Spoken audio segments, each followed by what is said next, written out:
let's get the obvious out of the way. No, I'm not on a Pan America. I'm on my WR250R.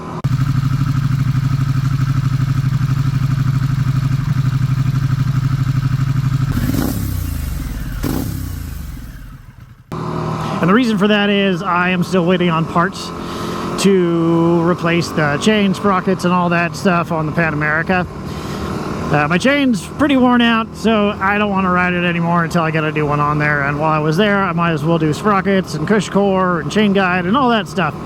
So all that's coming. Some of the parts have already arrived, but I'm still waiting on sprockets. So I want to get that done before I ride it again. So I'm on this guy. Those sprockets that I've had on the Pan America they have over 53,000 miles on them. And they were still in pretty good shape considering the mileage. And I think the reason for that is I stay on top of my chain quite a bit. I make sure that it's clean all the time and that it's properly lubed. And I think that plays a big part in the lifespan of the sprockets, but it's always good to replace the sprockets with the chain, so I figured, might as well. So I decided to dust off the old WR. It's been neglected for a while and just kind of ride this around for a while until I get the Pan America back up and ridden. Now, I first bought this bike about 3, maybe 4 years ago. I was at one of the dealerships that I frequent quite a bit. It's not a Harley dealership, but it's one of the dealerships that I go into, and they had this guy sitting. They had just gotten it traded in. And I had always wanted a WR. Like, I don't know, I've always just wanted a WR250R. I always thought they were cool. And I saw this guy, and it had all the stuff already done to it. It had like the hand guards, the brass plate, all the stuff that you would do to it, all the stuff that I would do to one of these things. It was already done. And it had like 200 miles on it, so it still hadn't been broken in. And it was a couple years old at that point. So I had the means at the time to buy another bike or buy a dual sport. So I did. And this bike has been really helpful when it comes to learning how to ride dirt. That's really why I bought it. I bought it as a training bike. So the first time I ever rode dirt was on the Pan America. And that off-road mode that it has, it does great. It really does tone down the trail or the road, the dirt road. It tones down the dirt to make it more manageable, especially for a beginner. And even with those Scorcher tires that the Pan America comes with stock, that's what I started to learn with. But I wanted something a bit more, I don't know, made for the job of dirt. And I came across this guy and I picked this up, and it really has helped quite a bit. What I used to do before is if I was out on the Pan America and I saw a dirt road off to the side, I'm like, ooh, I'm gonna keep that like a mental note. And that's what I did. I took a mental note of the road, and I came back later on this thing to see if maybe I had the confidence to do it or gained the confidence to do it on a bigger bike. And I did that for, God, a good year straight. That was just kind of the thing that I did. I would ride around, look at like, oh, that dirt road, and go take this down it. Until I got that confidence on the Pan America to just go. And that's what's been happening for the past couple of years, is if I saw a dirt road, I'd just take the Pan America down it. Because the confidence is there now. So this bike has been sitting for quite a while. It's been neglected, and you know, I thought about selling it a few times, but every once in a while when the bike's, I don't know, when I'm waiting on parts like I am right now, or maybe it's in the shop for some warranty work, I have a backup bike. And this is what it is. This is why I'm riding it around today. It's my backup bike until Pan America is back up and running. So it's hard for me to justify selling it because I do use it, just not all the time. And when I need it, I have it. So, yeah, I mean, I own it. I might as well just keep it, right? I don't owe any money on it anymore. A lot of the guys that I ride with have smaller dual sports. You know, they have their big ADV bike and then they have their smaller bike. For kind of that same reason of like, okay, if you're not confident on the big bike, you can get on the small bike and, you know, you can fall over on it and it's not, the consequences aren't as, I don't know, big.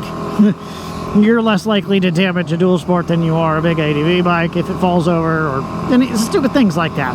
But we all have these smaller dual sports, and honestly, these are so much fun. I mean, yeah, they're underpowered, but they got plenty of power for what they are. You know, I just rode up Forest Hill Road, and it's a pretty quick road going up there, and I was pinned most of the time. So they're not fast, but they are fun. Ah, they're so much fun. So I guess that's one of the things when I'd consider selling this bike It's just like, I don't use it. I might as well sell it. It's just, every time I ride it, it's just like, no, it's mine. I love it. It's so much fun. One thing about this bike is it's not very comfortable. It's like sitting on a 2x4. My butt hurts after a while. And I've taken this bike on some longer weekend trips where you're just out on the bike all day, and they're fun trips. They are super fun trips. There's something about a smaller bike that makes you worry less, if that makes any sense. But they are not comfortable. They're slow, they're not comfortable. So this is a back roads type of trip bike, and there's nothing wrong with that. If you want to ride dirt all day, this is the perfect thing. Like the little dual sport, man, they're so much fun. It's good to get out every once in a while and take the small bike out and just have fun. Like, it's just not take yourself so seriously and just have fun. Now, I try and do that on all my bikes. I have a thing where I love every single one of my bikes. Like, if you don't love your bike, you bought the wrong bike. I still don't know what I'm gonna do today. I think I've been throwing around the ideas of maybe buying a new Pew. I haven't in a long time, and the laws here in California, those kind of laws here, have changed dramatically since I last bought a new one. So I had to go in the other weekend and kind of go over to the rule and like go over the rules with a guy. I'm like, hey, I haven't bought one in a long time. What do I do to do now? Because I know things change. Man, they've changed, but we'll go through those steps, and yeah, I think I'm gonna get a new one. It's been a long time since I bought one, and I want a new one because I just want one. So while riding this thing around, since I haven't been riding it a long time, there's a couple things I have to get used to. Number one is the reach. Like, I am on these handlebars so close compared to the Pan America. You know, you have to scoot up the seat. Oh my god, the seat. The other thing is the gearing. Yeah, this thing, you go through gears way quicker than the Pan America does. You're consistently shifting. And it doesn't have that torque or that oomph that the Pan America does, so you consistently have to be in the right gear. You can't just chug through a gear, really. Still a couple of things to get used to on a small bike versus the Pan America, but hey, it's still fun. Sometimes it's fun to just slam through the gears all day. I have to say, while I was up at Wharton's today this morning, there was a bunch of bikes. I think there was some kind of group ride. There was a bunch of bikes. Yeah, a lot more people come up and talk to you when you're on a Pan America versus just a dual sport. This is not as much of a conversation starter as the Pan America, because I don't know, I still, even though the bike's been out for quite a while, you don't see many people out on them. I have yet to run into a guy. No, that's a lie. I've run into one in the past 4 years of owning that bike that, yeah, has been on a Pan America at Wharton's. It doesn't happen a lot. You don't see them. They're not very popular in this area. I don't know why that is. Maybe it's because the dealerships around here really don't carry them, which is a bummer. You know, they get one or two in, or they have the one that's been sitting for a while, or they have a used one here or there. But speaking of dealerships, I had to take a drive to a dealership I don't normally go to. It's about an hour and a half, hour and 45 minutes away from me. But they had all the parts that I needed at the time, which were the chain, cush drive, and chain guide.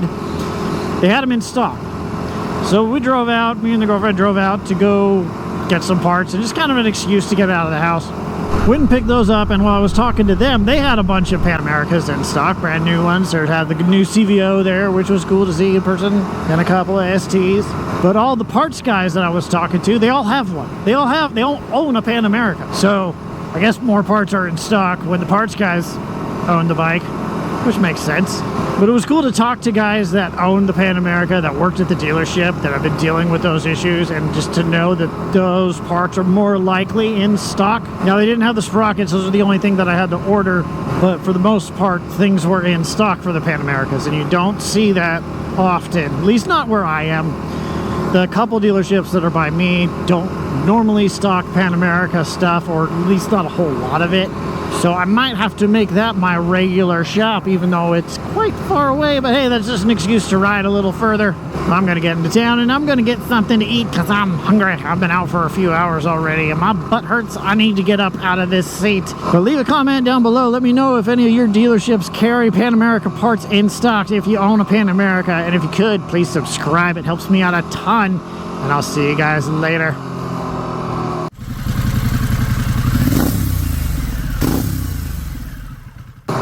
Oh my God, that's a big truck. He's a little leany. Ooh, newly paved road. What is this about? Virginia Town. Yeah, I want to go down this way. My blinker's been on for so long. My bad. Sketchy. Start over. I'm gonna start that one over.